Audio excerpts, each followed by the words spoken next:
The rain never stopped in Nogales, Arizona, that night, thin, relentless sheets of water slicing through the yellow halo of the streetlights, turning the asphalt into a trembling mirror.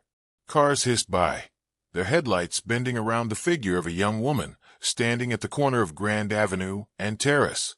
Her name was Lena Marlowe, 22. A backpack clutched tight to her chest, soaked through at the seams. She'd been on the run for 3 days. The desert dust still clung to her shoes, the red clay of a nowhere motel where she'd last slept. Or tried to. Nogales was supposed to be a border town you passed through, not a place you stopped to breathe, not a place to hide. Yet Lena had no choice. She ducked into the narrow alley between a pawn shop and a shuttered bakery, where the smell of wet cardboard and rusting metal filled the air. Her fingers trembled as she peeled off her wet jacket and wrung it out. The sound of the storm drowned out her heartbeat, until a low growl came from the shadows. Her eyes snapped up. A dog, small, ribs showing through its matted fur, was staring at her from behind a trash bin. Its eyes were dark and sharp, the color of midnight coffee. "Hey," Lena whispered softly, crouching. "I'm not going to hurt you." The dog stepped forward, cautious, its paws splashing through a puddle. Its tail gave one uncertain wag. Lena smiled, for the first time in days. "Guess we're both lost, huh?" She tore off a corner of her granola bar and slid it across the wet pavement. The dog sniffed it, then devoured it like it hadn't eaten in days. "Yeah," she murmured. "Me neither." The thunder cracked above her head, and that's when the headlights appeared, blinding white slicing through the narrow alley. Lena froze. The car was black, windows tinted, engine low and smooth like a growl beneath the rain. A figure stepped out tall, dressed in a charcoal suit despite the weather. His shoes gleamed. Even the rain seemed to hesitate before touching him.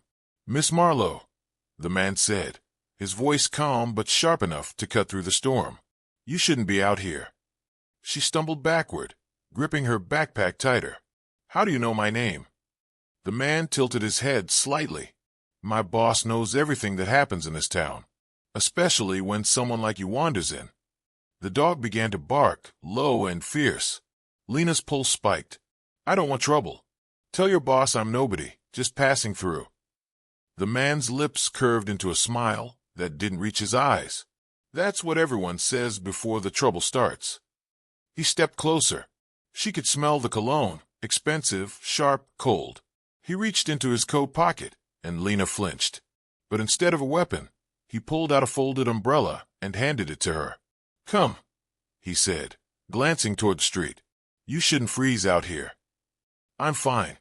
He studied her, then turned back toward the car. "Suit yourself. But it's a long night, Miss Marlowe, and there are worse things than the rain." The car door opened. From inside, a man's voice spoke, smooth, low, and calm, like honey poured over gravel. "Let her in, Miguel." Lena's breath caught. She didn't know why, but that voice felt like danger wrapped in velvet. Miguel stepped aside, motioning for her to enter. The black car's interior was dim, lit only by the muted glow of dashboard lights. The smell of leather and tobacco filled the air. And there he was, Alejandro Cruz, late 30s, dark eyes, dark suit, the faint shadow of stubble on a face that was both beautiful and terrifying. The kind of man who looked like he could buy the city, or burn it down, without blinking. He regarded her in silence for a long moment. The rain pounded against the car roof, rhythmic, like a heartbeat. "You've been walking for miles," he said finally. "No coat, no car, no friends." Lena swallowed hard. "I'll be fine. I just need to get north." "To where?" he asked, his voice a whisper that somehow filled the space. "Anywhere that's not here." Alejandro leaned back, eyes never leaving her. "You're running from something." She didn't answer. Or someone. Her silence was all the confirmation he needed. He gestured toward the seat across from him. "Sit." Lena hesitated, then slid into the leather seat, her wet clothes sticking to her skin. The dog had followed her all the way to the car door, whimpering softly. Alejandro noticed. "Yours." Lena looked back through the window. "Guess so. Found him in the alley." Alejandro nodded once. "Bring him." She blinked. You mean, bring him, he repeated, with quiet authority. Miguel opened the door again, and the dog jumped in, shaking water everywhere. It curled against Lena's leg immediately, shivering. What's his name? Alejandro asked. I don't know yet, she said softly, stroking the dog's head. Then name him. Lena hesitated. Shadow. Alejandro's eyes lingered on her. Fitting. For a few moments, neither of them spoke. The city lights blurred past outside the tinted windows, neon signs, liquor stores, the hum of desert nightlife. Finally, Alejandro spoke again. I can get you north, but you'll owe me. Lena's chest tightened. What kind of debt? The kind that depends on trust. He pulled a silver lighter from his pocket, flicked it open, lit a cigarette, and exhaled smoke that curled like fog around his profile. You'll stay at my house tonight. Tomorrow, we'll talk about what happens next. She shook her head. I don't even know who you are. A faint smirk touched his lips. You'll find out soon enough. Miguel drove them through the city until the lights faded into the dark outskirts, where the road climbed toward the hills. The rain softened into mist. At the crest stood a sprawling villa, surrounded by iron gates, the kind that whispered of both wealth and warning. Warm light spilled from the windows, gold against the night. Lena clutched the dog tighter as the gates opened. This doesn't feel right, she whispered. Alejandro's gaze met hers. Nothing ever does, until it's too late. The car stopped. Miguel opened the door, and Lena stepped out. Her shoes sank into the wet gravel. The air smelled of mesquite and rain-soaked earth. Inside, the house was silent except for the faint hum of jazz playing somewhere distant. The walls were lined with oil paintings and photographs, men in suits, desert landscapes, a single image of a young boy standing beside an old man with Alejandro's eyes. He led her down a corridor toward a guest room. The space was warm, filled with amber light and the scent of cedar. You'll be safe here, he said. For now. Lena turned to him, her eyes full of distrust. Why are you helping me? Alejandro studied her for a long, quiet moment. Because sometimes, he said slowly, a stray finds its way to your door for a reason. He turned to leave. Wait, she said. What's the reason? He paused in the doorway. The storm outside had quieted, but his voice carried the weight of it. Because once, he murmured, I was the stray. And then he was gone. The door closed softly behind him. Lena stood there, trembling, not from cold this time, but from something she couldn't name. Shadow curled up beside the bed, his breathing steady. She should have felt safe, but every instinct told her she'd just stepped into something far more dangerous than the streets she'd fled. Outside, the rain stopped completely. The desert was silent, waiting. And far below, in the dark heart of Nogales, a phone began to ring, its sound swallowed by thunder as a man answered and said, She's with him. Morning came slowly to Nogales, crawling over the desert hills like a shy confession. The air still smelled of last night's rain, wet stone, sagebrush, and the faint metallic tang of dust reborn. Sunlight leaked through the gauzy curtains of the guest room, drawing gold lines across the wooden floor. Lena stirred beneath the heavy blanket. For a moment, she forgot where she was. The sheets were soft, warm, and smelled faintly of cedar and smoke. But then the sound of footsteps outside the door pulled her back into awareness, sharp, controlled, too measured to belong to an ordinary house. She sat up fast. The dog, Shadow, raised his head from the rug and gave a low, uncertain whine. Shoo, she whispered, stroking his fur. It's okay. A soft knock came. Miss Marlowe. A voice said Miguel's, the man from the alley. Mr. Cruz requests your presence for breakfast. Lena hesitated before replying. I'll be down in a minute. 10 minutes, he said, his tone polite but unyielding. When she looked out the window, she saw what kind of world she'd landed in. The villa sat on a hill, framed by mesquite trees, and the sprawling desert below. Several black SUVs were parked near the gate, men in dark clothes standing beside them, silent and watchful. It didn't feel like safety. It felt like surveillance. She found a white linen dress folded on the dresser, a size too big, but clean. A note sat atop it in neat handwriting. You'll feel better when you stop shaking. Her pulse quickened. Alejandro's handwriting, she guessed. Downstairs, the house opened into a grand dining area with tall windows and cool marble floors. Sunlight spilled over everything, but even in daylight, the place felt haunted by quiet. Every corner carried weight. Alejandro Cruz sat at the head of the table, wearing a light gray shirt with the sleeves rolled to his elbows. His hair was still damp from a shower. The morning light softened the sharp lines of his face, but not the tension in his eyes. He looked up as she entered. Sleep well. Lena hesitated. Well enough. He motioned to the chair beside him. Eat. The table was set with fruit, bread, coffee, and eggs. Real food, warm, fragrant, the kind of breakfast she hadn't seen in weeks. Her stomach twisted with hunger, but her pride resisted.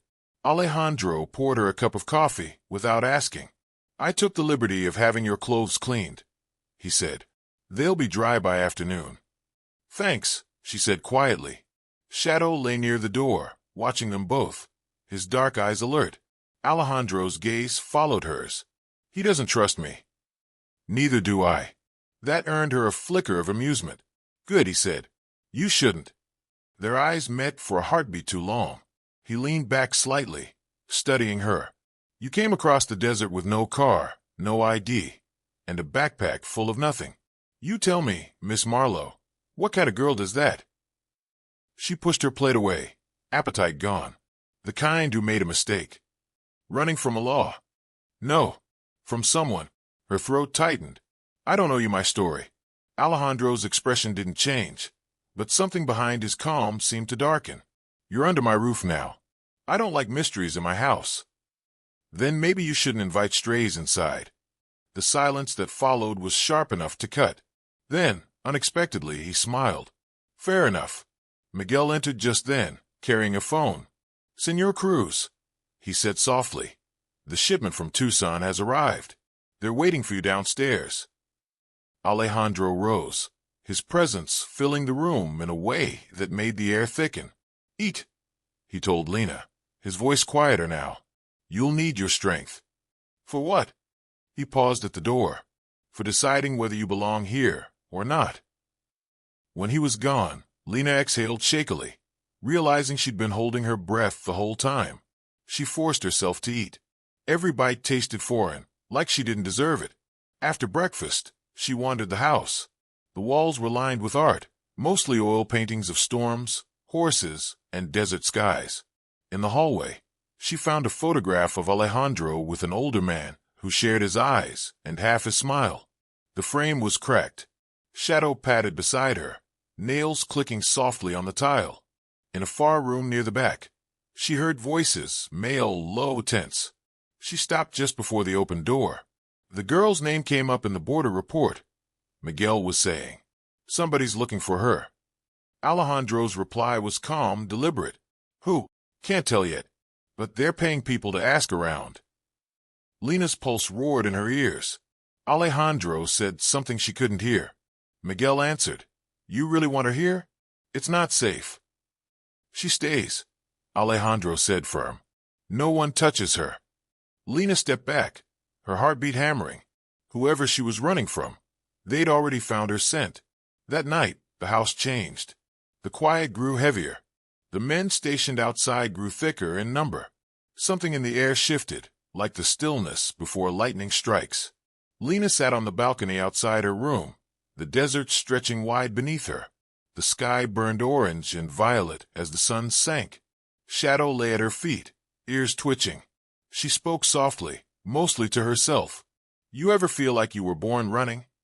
The dog didn't answer, just nudged her hand with his nose. A voice came from behind her. You don't have to keep running. Alejandro stood in the doorway, his shirt unbuttoned at the throat, sleeves rolled up again. He looked tired, more human than he had that morning. She turned, wary. You think you know what I've been through. He stepped closer. No, but I know what it means to lose everything you trust. The sunset flared between them, painting the space in red and gold. Lena's breath caught. What did you lose? She asked quietly. His eyes dropped to the horizon. A brother. Something in the way he said it made her chest ache. She wanted to ask how, but his silence warned her not to. Instead, he said, "You'll stay here until I say it's safe. Whoever's after you won't find you unless I want them to." "Why?" He looked at her then, really looked, his gaze steady and unreadable. "Because maybe I see something in you that reminds me of who I used to be." She swallowed hard. "And who was that?" Alejandro gave a quiet, humorless smile. "Someone who still believed in redemption." The words lingered in the cooling air. He turned to leave, but stopped at the door. "Lock your window tonight," he said softly. "The desert's not as empty as it looks." When he was gone, Lena sat in the fading light, her mind spinning with questions she couldn't yet afford to ask. Below, a car engine started. Headlights cut through the dusk as one of the SUVs rolled down the long dirt road and disappeared into the dark. Somewhere far off, a coyote howled, a lonely, hollow sound that echoed against the hills. Lena whispered into the night, "What have I done?" Shadow pressed closer, his small body warm against her leg. And across the desert, in a quiet cantina near the border, a man in a gray had slid a photo across a table. "Find her," he said to the two men across from him. "Bring me the girl alive." But if Cruz interferes, he smiled, slow and venomous. "Then we burn his world down first." Night fell like a curtain pulled hard across the sky, swallowing the desert light whole. The villa glowed from within, gold windows against a black sea, while outside, the mesquite trees cast skeletal shadows across the gravel drive. Lena could feel the house watching her now, as if the rooms themselves were breathing and cataloging her. The safety Alejandro promised had teeth. It chewed on the edges of her freedom. She woke to rain again, a slow, deliberate weather that made the world feel closer, as though souls might cross the wet street and step into her life at any second. Shadow lay curled at the foot of the bed, his body warm and steady. Lena moved in the dim morning, dressing in clothes Alejandro had laid out the night before, a simple blouse and jeans that fit just enough. She kept expecting handcuffs, or a secret camera, or another man to appear with a badge and a smile that tasted like betrayal. But the only sounds were the house, muted footsteps in the corridors, the distant hum of a generator, and the rain tapping Morse code on the window panes. At breakfast, Alejandro was already there, hands wrapped around a mug of coffee. He watched her with a patience that felt like a challenge and like a promise at once. The table held silence more than food. Miguel moved like a shadow, clearing plates without a word. The men who worked at the villa were efficient, practiced, each action a small geometry of obedience. "You looked up last night," Alejandro said, as if continuing a conversation they'd had in dreams. "At the stars." "I was thinking the desert was big enough to hide in," Lena said, stirring her coffee. The spoon clinked, "and maybe small enough so nobody would look for me." "You were wrong on both counts," he said softly. "People look where they've lost things before, and deserts keep secrets the way some towns keep grudges." She wanted to ask what he lost, if his brother had been stolen, killed, or vanished into a debt that couldn't be repaid. Instead, she asked what everyone else would ask. "Who's after me?" Alejandro's eyes cooled. "You tell me what you can." His hand hovered near his pocket, where the silver lighter had been the first night. Gestures were a language here, but truths have prices. "I don't have anything worth buying." Her voice was small, brittle. He leaned forward. "Everyone pays. Some of us pay in time, in money, in regrets. Some pay with love." The word landed between them like a stone in a shallow pond. Lena's chest contracted. A memory scraped at the inside of her ribs. Herself on a bus months ago. A hand that had promised safety, and then left. She pushed it away. Love here was a currency that could bankrupt you faster than any cartel ledger. Midday brought the first real test. Miguel approached with a tablet in hand and a look Lena had learned to read. Urgency wrapped in controlled dread. "There are visitors," he said. "Two men at the gate. They say they bring news for Senor Cruz." Alejandro's expression tightened. Not an alarm. He never showed alarm like an open wound, but in calculation. "Bring them in," he said, "but not through the front." A pair of men arrived in an old sedan, Mud crusted along the wheel wells, faces like work-worn trucks. They were not the same sort of men who'd been seated at the cantina that night. These were brokers of information, the kind who traded in rumors like currency. They bowed their heads, slightly, when Alejandro entered the room. One handed over a thin envelope. The paper felt like a blade. "We found this near the old feed store on the East Road," the man said, voice rough. It had her name. Alejandro opened the envelope with the same care a surgeon uses for a delicate organ. Inside was a photograph, Lena, in a grainy image taken from a distance, the backpack slung over one shoulder, hair a darker shadow. Taken 3 nights before she disappeared. Someone had tracked her. Someone had followed her footprints, like a dog hunting scent. "How did you get this?" Lena asked, though the question was rhetorical. The ache in her throat told her the answer. Someone had been watching, and not kindly. The smaller man looked at Alejandro with a caution that had teeth. "The man who wants Cruz to suffer. He's been quiet, but there's work to be done. He's paying double for that girl." Alejandro's jaw moved.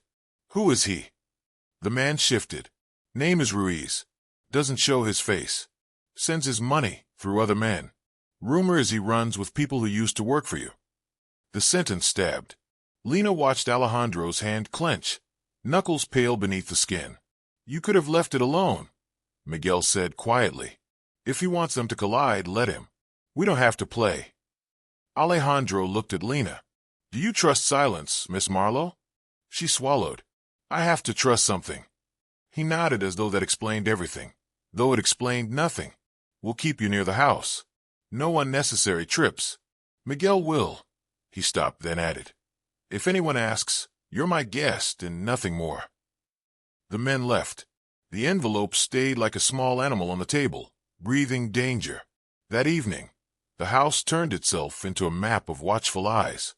Alejandro invited her into his office, an austere room with a single window that looked out over the desert and a desk that held a map of roads and small pins, like constellations of movement. He poured 2 glasses of wine. The act was casual, civilized, an attempt to reintroduce some kind of normalcy. "We've moved people around," he said, voice low and private. The wine caught the light, red as the setting sun. "I don't like the idea that someone is trying to bait me with you." Lena curled her fingers around the glass, feeling the chill against her skin. The house felt like a stage. Alejandro's office like a confessional where sins and strategies were the currency.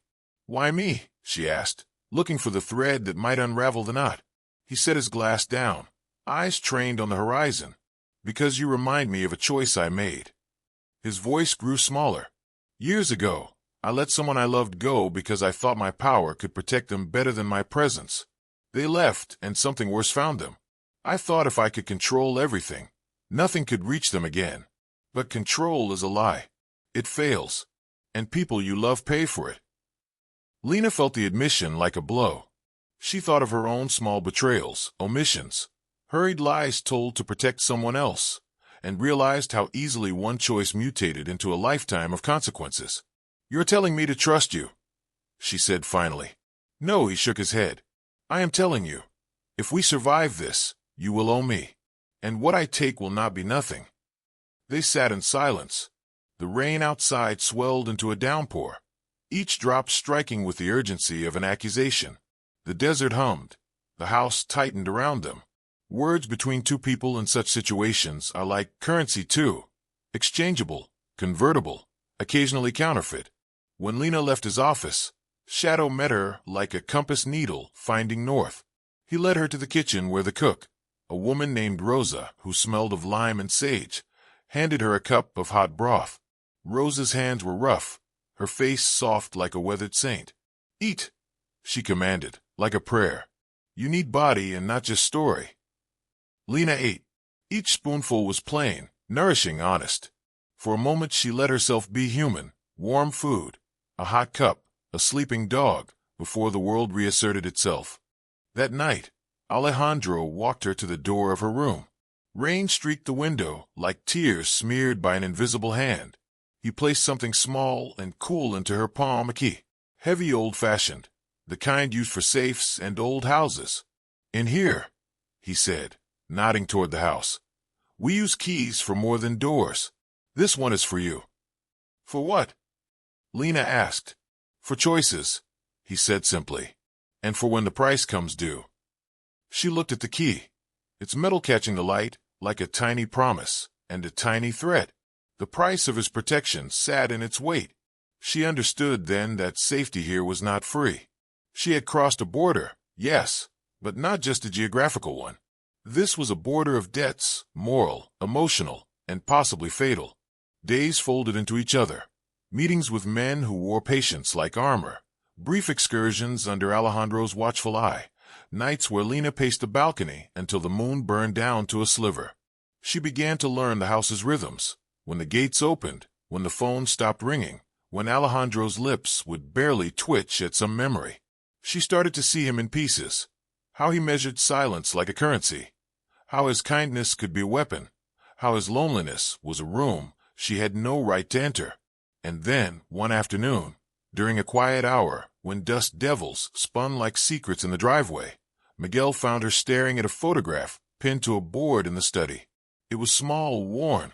Alejandro with a young girl, perhaps 8, laughing as an older man. His father looked on. The resemblance between the girl and Alejandro was unmistakable, a mirror of potential tenderness. "She was my daughter," Alejandro said, stepping into the doorway without warning. The confession was flat, like a stone dropped into still water. Lena's breath caught. "I thought you said you lost a brother." He ran his hand down his face, as if smoothing away the years. "I lost a daughter, Lena. I thought it was better for her to have distance from me. I built walls thinking they'd protect her. I was wrong." The revelation rearranged the room, like furniture moved in the dark. It was intimate and dangerous in equal measure. Lena felt the line between them shift. Everything Alejandro had offered, money, shelter, protection, was now stained with the ache of a father who had failed. "You lied," she said, not as accusation but as discovery. He closed the distance between them until the air thrummed. "I lied to protect what was left of myself," he said. "And now you are part of that risk." Outside, the rain slowed to a hush. The desert seemed to hold its breath. Lena pressed her palm to the photograph as if it were a temperature gauge. The price of staying here had been revealed, not in cash or contracts, but in human terms. A man's ruined past tethered to the fragile possibility of redemption. She realized her own debt was morphing into something else, perhaps not payment at all, but a barter of souls. She would have to decide what she could give in exchange for shelter, and whether the thing she would surrender was a piece of herself or the truth that still pulsed like an ember inside her. Alejandro watched her with an intensity that felt like an accusation and an offering at once. "Tomorrow," he said softly, "I'll show you something that will tell you everything you need to know about the price." She slept poorly, the key heavy under her pillow, heavy with the knowledge that nothing here came without a tab. The rain finally stopped, leaving the world glossed and raw. Dawn would come, and with it a moment that might demand payment in a currency she had not yet learned to reckon. For now, though, shadow breathed beside her, and for a fragile hour, the world outside the villa's walls did not touch them. Dawn crept through the blinds in narrow, trembling lines, slicing the shadows of the guest room into bars of gold and gray. Lena sat upright in bed long before sunrise, the iron key still warm from where she'd held it through the night. Outside, the desert stretched pale and endless, soft fog resting like smoke at the edges of the hills. The air was still, too still, as if the world had taken a breath and refused to let it go. Shadow stirred at her feet. His ears twitched first, then his head lifted, low growl humming in his throat. That's when Lena heard it too, the sound of tires crunching gravel beyond the gate. Not the smooth purr of Alejandro's SUVs, but something heavier, rougher, uncertain. She slipped from bed, bare feet soundless on the cool floor, and crossed to the window. 3 vehicles, 2 pickup trucks and a dark sedan, all idling outside the front gate. The men who stepped out moved like they didn't belong, nervous, scanning, hands hidden beneath jackets. Miguel was already at the gate, speaking quietly to them, body tense. Something in the air fractured. Then she saw him. From the backseat of the sedan, a man stepped out, a tall figure with a broad-brimmed hat and a silver watch glinting under the sun. He didn't look toward the house, just ran a hand along the hood of the car, as if tasting the moment. The way he moved made the skin at the back of Lena's neck crawl. It was Ruiz, the man whose name had floated through whispers and warnings for weeks. The one who wanted her found. The one who wanted Alejandro to suffer. She didn't know how she knew. She just did. Before she could think, she turned from the window and grabbed her backpack. It was already half-packed, habit, instinct, fear. But the moment she opened the door, Alejandro was there. He leaned against the frame like he'd been waiting all night. His white shirt was open at the collar, sleeves rolled, dark circles beneath his eyes betraying the sleeplessness he'd hidden so well. "Running again?" he asked quietly. Lena froze. "They're here." "I know." His voice was low, steady, too calm. That calm terrified her more than shouting ever could. "You knew they'd come." "I was hoping they wouldn't," he said. "But hope is for people who can afford it." He reached out and took her wrist, not harshly, but firmly, grounding her. "You trust me, Lena?" Her throat tightened. "I don't know." "Good," he said softly, "because trust will get you killed." He let her go. "Stay with me. Don't speak unless I tell you. Whatever happens, you stay behind me." Downstairs, voices had risen. The front door was open. Miguel stood in the entryway, blocking Ruiz's men with the kind of quiet authority that came from years of knowing when not to draw a gun. Ruiz stood beyond him, his hat shadowing his face. "We're not here to fight," he said, his tone slick as oil. "Just to talk." Alejandro stepped into view, and the air between them seemed to change temperature. Two men who knew each other's ghosts. "Talk," Alejandro said. Ruiz's lips curved in something that wasn't quite a smile. "You have something that belongs to me." Alejandro tilted his head slightly. "I don't deal in people." "Funny," Ruiz replied. "Neither do I. I deal in debts." His eyes flicked past Alejandro and landed on Lena. The world seemed to slow. Ruiz's smile widened. "There she is. You've grown up, little thief." Lena's blood turned to ice. The word thief hung in the air like smoke. Alejandro glanced back at her, confusion flashing across his face. "Tell him," Ruiz said. "Tell him what you took from me." "I didn't," she began, but Ruiz cut her off with a gesture.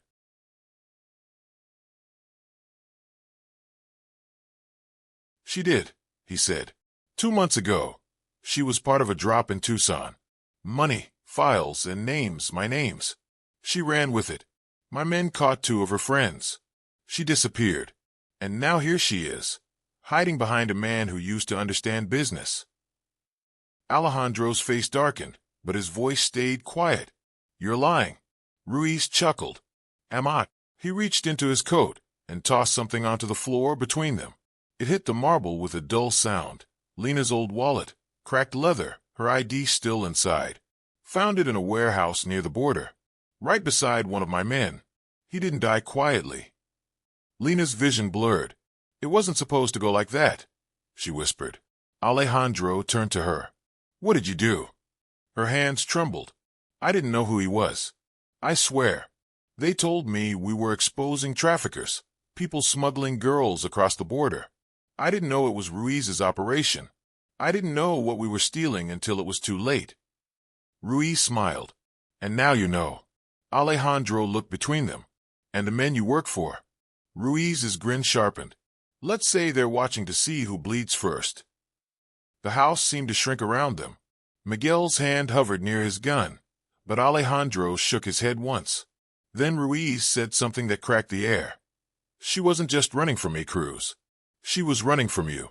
She just didn't know it yet." Alejandro's eyes narrowed. "What are you talking about?" Ruiz looked almost kind as he said it. "Your brother, your real brother, the one you said was dead, he's alive. He works for me now. And the files she stole? They were his records, his shipments, his empire, your empire." The silence that followed felt like the world itself was holding its breath. Alejandro's jaw tightened, every muscle in his body a storm barely contained. "You're lying." Ruiz took a slow step forward. You think you're the only Cruz who learned how to survive. He just learned to do it without a conscience. He glanced at Lena again, and she knows more than she thinks she does. That's why I need her alive. Alejandro stepped closer until the space between them was a single heartbeat wide. You crossed my gate again, he said, voice a low growl. You won't leave breathing. Ruiz's smile never faltered. Then you better make sure she doesn't run again. He turned, motioned to his men, and left. The sound of engines faded down the gravel drive, leaving the villa wrapped in a silence that felt heavier than any gunfire. When Alejandro turned to her, there was no rage, just something far worse. Disbelief. Is it true? He asked. Lena's voice cracked. I didn't know who you were then. I didn't even know your name. They said the files would expose the cartel. You thought you were doing good, he said quietly, and all you did was dig my brother out of hell. She took a step toward him. I can fix it. He laughed once, bitter low. You already did. Please, Alejandro. He raised a hand. Don't say my name right now. His voice broke on the edge of control. She tried again. You're not like him. I know that. You don't know anything, he said, turning away. You don't know what I've done to build this peace, or what it costs to keep it. You think you're innocent because you were desperate, but desperation is just another kind of sin. Tears stung her eyes. Then why save me? He looked at her, eyes full of exhaustion and something deeper grief. Because I thought saving you might save me. The words hit harder than any accusation. He walked past her toward the open door, then stopped. Pack your things. By morning, you'll be gone. I'll make sure no one follows you. After that, you're on your own. Lena stood frozen. Shadow whined softly beside her. Alejandro, she whispered. You can't face him alone. He didn't turn back. I've been facing him alone my entire life. The door shut behind him. Outside, the fog thickened, wrapping the house in pale gray silence. Somewhere in the distance, thunder rolled across the hills, slow, deliberate, like a warning. Lena sank to the floor, shaking. The key lay heavy in her palm again. She didn't know what had opened, but she knew it was the only thing left he'd given her. And in the depths of the house, a door creaked open, one she hadn't noticed before. A narrow stairway led down, faint light flickering at the bottom. Shadow looked up at her, ears alert. Lena took a breath, then followed the sound into the dark, not knowing that what waited below would change everything. About Alejandro, about Ruiz, and about the night she thought she'd been saved. The stairway descended into cool, damp air that smelled of stone, old paper, and something metallic, blood, maybe, or memory. The single light flickered like a dying pulse as Lena stepped down, her fingers trailing along the rough concrete wall. Shadow padded behind her, silent except for the faint click of his nails. She reached the bottom and found herself in a long, narrow corridor. The walls were lined with metal cabinets and wooden crates, stenciled with faded markings. Cruz Imports, San Pedro, Port of Houston. Some looked decades old. Others looked brand new. A table stood in the center of the room, covered with files and photographs. She recognized the same documents she'd stolen months ago, the ones she'd thought exposed a trafficking ring. But now she could see the full picture. Manifests, shipping routes, coded ledgers, and names. Her name. Her breath caught.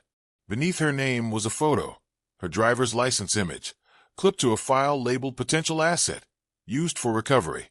She flipped through more papers, her hands trembling. Each document told the same story. She hadn't stumbled into Alejandro's world by accident. She'd been found, selected, watched. The last file bore a single line handwritten across the top. Subject will lead us to Daniel Cruz. Lena froze. Daniel, Alejandro's brother. The man Ruiz claimed was alive. The edges of the paper were smudged with fingerprints and ash. Footsteps echoed behind her. She turned, heart hammering. Alejandro stood at the bottom of the stairs, the light catching half his face. He looked older, more human, shadows carved beneath his eyes. His gun was holstered, but his hand hovered near it. You weren't supposed to come down here, he said quietly. Her voice came out like a blade. You were using me. No, he said, stepping closer. I was protecting you. She held up the file. You were tracking me before Ruiz even found me.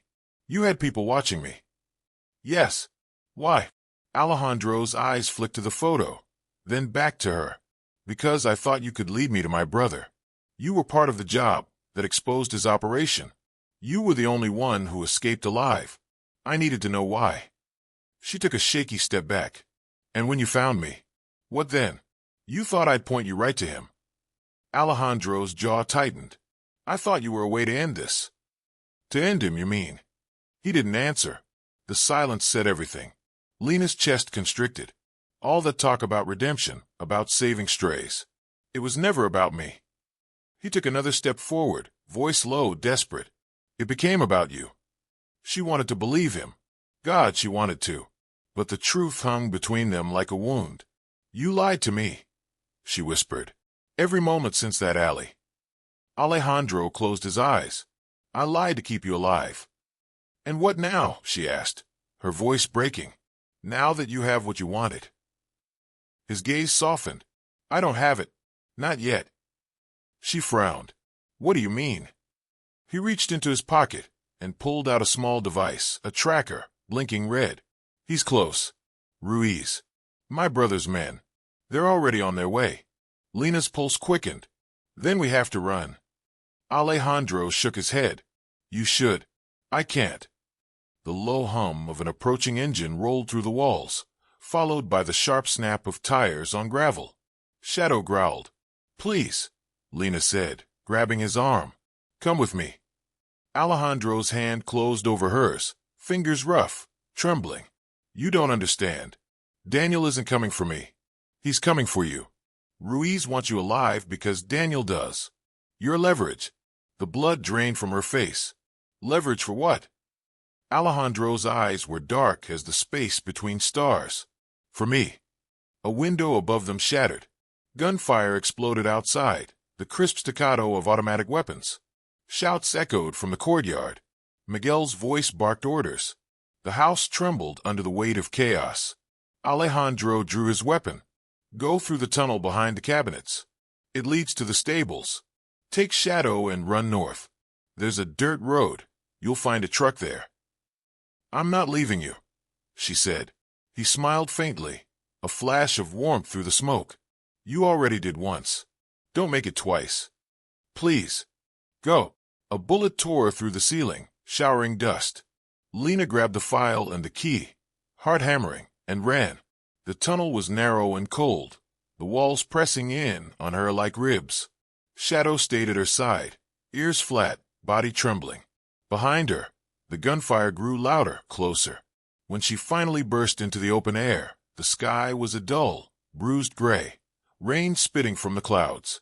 The stables were ahead, and beyond them, the road. But when she reached the door, she froze. A man stood there, tall, clean-cut, familiar. His eyes, Alejandro's eyes. Lena, he said, voice smooth as velvet soaked in poison. You made this easier than I thought. Her stomach twisted. Daniel. He smiled. You've been keeping my brother company. She stepped back. He told me you were dead. I was, Daniel said softly. And then I decided it wasn't working for me. He took a step closer, his gun glinting in the pale light. You stole from me. Sweetheart, you cost me millions. You hid in his house, thinking he'd protect you. But you don't understand. He's been protecting me all along. The words hit like gunfire. What? Daniel tilted his head. He's kept my name off every ledger, every shipment, every police file for years. He made sure no one could find me, not even Ruiz, until you showed up. Lena's breath caught. You're lying. Daniel smiled. You think he saved you out of kindness? He saved you because he thought I'd come for you. And I did. Behind him, a shadow moved. Alejandro, blood seeping through his shirt, gun raised. Daniel, he said hoarsely. Let her go. His brother turned, a cruel laugh rising from his chest. You finally picked the wrong side, hermano. They faced each other, two silhouettes in the rain. I didn't protect you, Alejandro said. I protected what was left of you. But there's nothing left now. Daniel's eyes flashed. Then finish it. For a heartbeat, neither moved. The storm cracked open above them, thunder shattering the silence. Then 2 shots. Lena screamed. Daniel fell first, collapsing onto the wet ground, blood blooming beneath him like an ink stain. Alejandro staggered back, clutching his side, eyes still locked on his brother.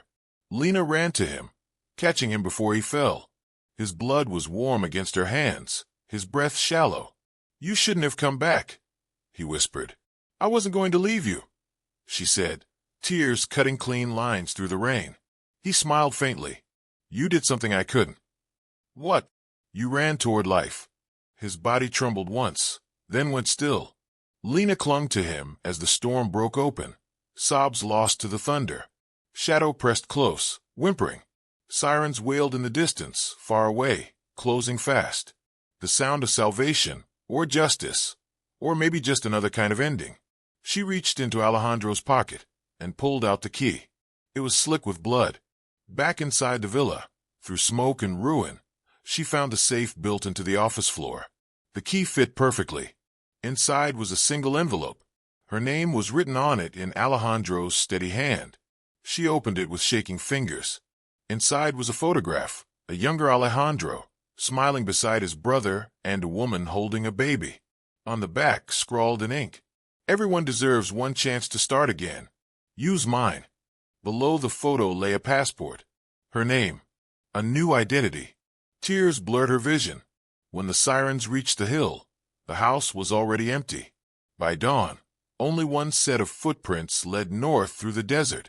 A woman and a dog, walking toward the thin, rising light. Behind them, the storm passed, and from the edge of the world, the desert began to bloom again.